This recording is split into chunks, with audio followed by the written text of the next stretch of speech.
26장 22절에서 29절까지의 말씀입니다. 이스라엘 자손 곧 온 회중이 가데스를 떠나 호르산에 이르렀더니 여호와께서 에돔 땅 변경 호르산에서 모세와 아론에게 말씀하시니라. 이르시되 아론은 그 조상들에게로 돌아가고 내가 이스라엘 자손에게 준 땅에는 들어가지 못하리니 이는 너희가 무리바 물에서 내 말을 거역한 까닭이니라. 너는 아론과 그의 아들 엘르아살을 데리고 호르산에 올라 아론의 옷을 벗겨 그의 아들 엘르아살에게 입히라. 아론은 거기서 죽어 그 조상에게로 돌아가리라. 모세가 여호와의 명령을 따라 그들과 함께 회중의 목전에서 호르산에 오르니라. 모세가 아론의 옷을 벗겨 그의 아들 엘르아살에게 입히매 아론이 그 산 꼭대기에서 죽으니라. 모세와 엘르아살이 산에서 내려오니 온 회중 곧 이스라엘 온 족속이 아론이 죽은 것을 보고 그를 위하여 30일 동안 애곡하였더라. 아멘. 어제 본문에서 모세는 에돔 왕에게 사신을 보내 에돔 땅을 통과하게 해달라고 요청했습니다. 이스라엘이 있던 가데스에서 가나안까지의 지름길이 에돔 땅을 통과하는 왕의 큰 길이었기 때문에 모세는 사신을 통해 에돔 땅을 통과하게 해달라고 요청했지만 에돔 왕은 완강하게 거절했고 심지어는 군사들을 이끌고 나와서 이스라엘과 정면으로 대치했습니다. 이 이스라엘은 에돔을 통과하지 못하고 우회했습니다.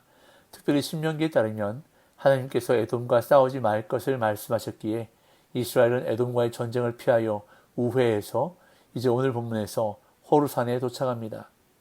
그런데 이곳에서 안타까운 일을 맞이하게 되는데 대제사장 아론이 이곳에서 생을 마감하게 됩니다. 이스라엘 자손이 호르산에 이르렀을 때 하나님은 모세에게 아론의 죽음을 예고하십니다. 22절에서 24절입니다. 이스라엘 자손 곧 온 회중이 가데스를 떠나 호르산에 이르렀더니 여호와께서 에돔 땅 변경 호르산에서 모세와 아론에게 말씀하시니라. 이르시되 아론은 그 조상들에게로 돌아가고 내가 이스라엘 자손에게 준 땅에는 들어가지 못하리니 이는 너희가 무리바 물에서 내 말을 거역한 까닭이니라. 이스라엘이 가데스를 떠나 호르산에 도착했는데 호르산의 정확한 위치는 알 수 없지만 에돔 땅 변경이라고 본문은 언급합니다. 당시 에돔의 경계는 확실하게 알려지지 않았는데 신명기 10장 6절은 아론이 모세라에서 죽고 거기 장사되었다고 밝히고 있습니다. 자, 신명기 10장 6절을 읽어보겠습니다. 이스라엘 자손이 부에롯 분의 야간에서 길을 떠나 모세라에 이르러 아론이 거기서 죽어 장사되었고 그의 아들 엘르아살이 그를 이어 제사장의 직임을 행하였으며. 이것으로 보아 아마도 호르산은 모세라 지역에 위치해 있었을 것으로 여겨지는데 에돔 영토의 동쪽 변방이자 가데스에서 가까운 산이었을 것입니다.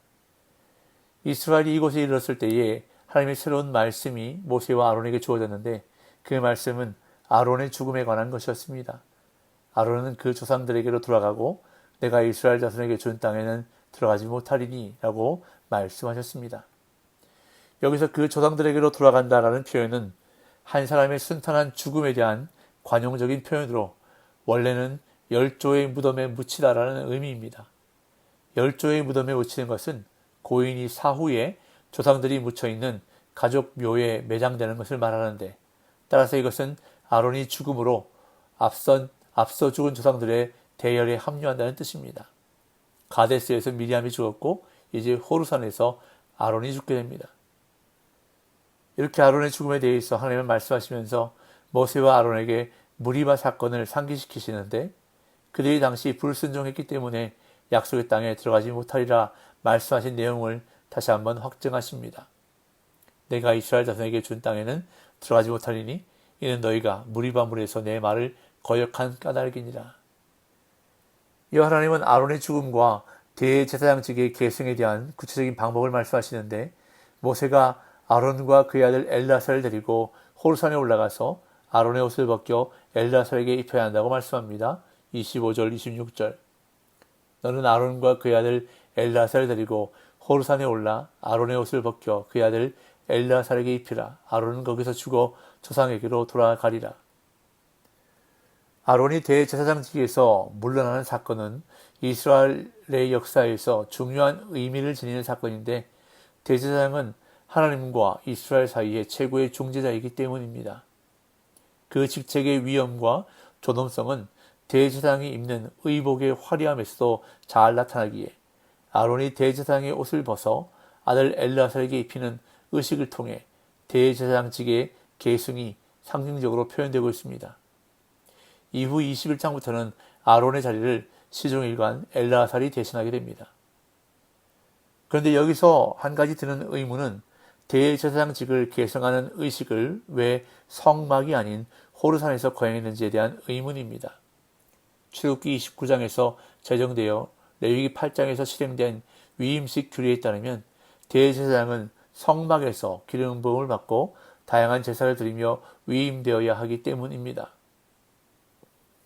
이에 어떤 학자들은 호르산에서 대제사장 의복만 물려입고 아론이 사망한 뒤 진영으로 돌아와 성막에서 위임식을 거행했을 것으로 추론하는가 하면, 또 어떤 학자들은 아론이 병들었거나 부정을 탔을 경우 엘르아살이 내정된 후계자로 실질적 대제사장 역할을 해야 했으므로 아론의 유고를 대비해 미리 성막에서 위임을 받은 상태였을 것이라고 추론하기도 합니다.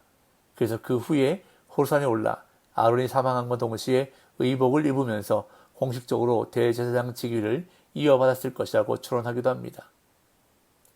여하튼 모세는 하나님의 명령대로 아론과 엘르아살과 함께 호르산에 올라가 아론이 입고 있던 대제사장의 옷을 엘르아살에게 입혔습니다. 27절에서 29절.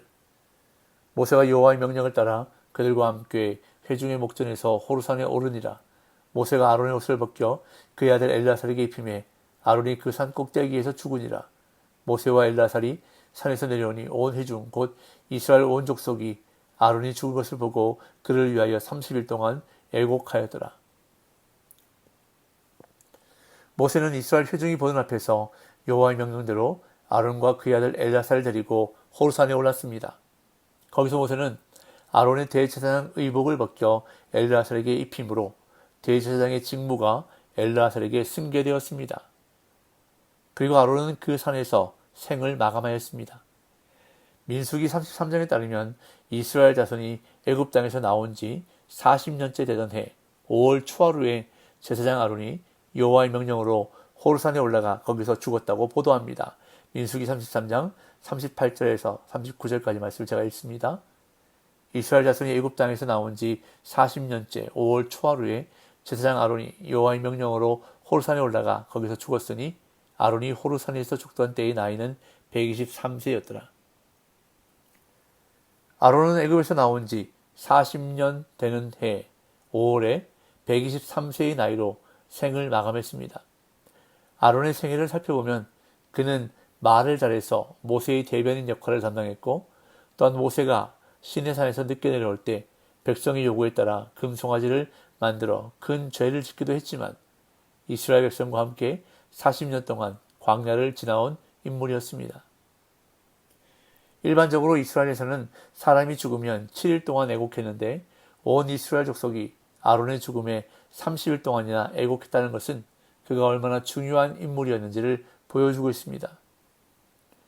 하나님은 이 과정을 통해 아론을 명예롭게 해주셨습니다.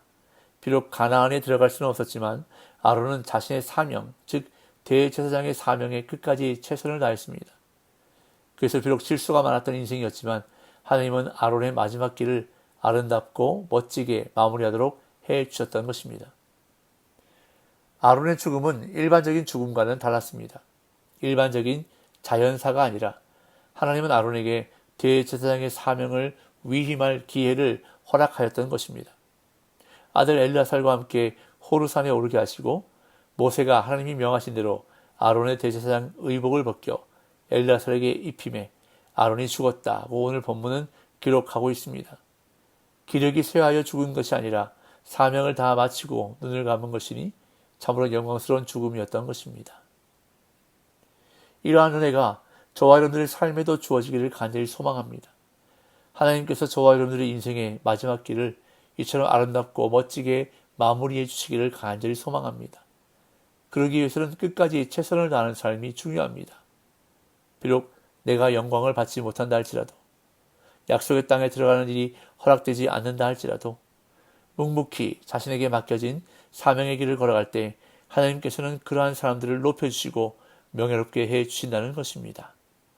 오늘 이 하루도 하나님 앞에서 성실과 충성으로 살아가는 코람데오의 삶이 되시기를 예수님의 이름으로 축복합니다.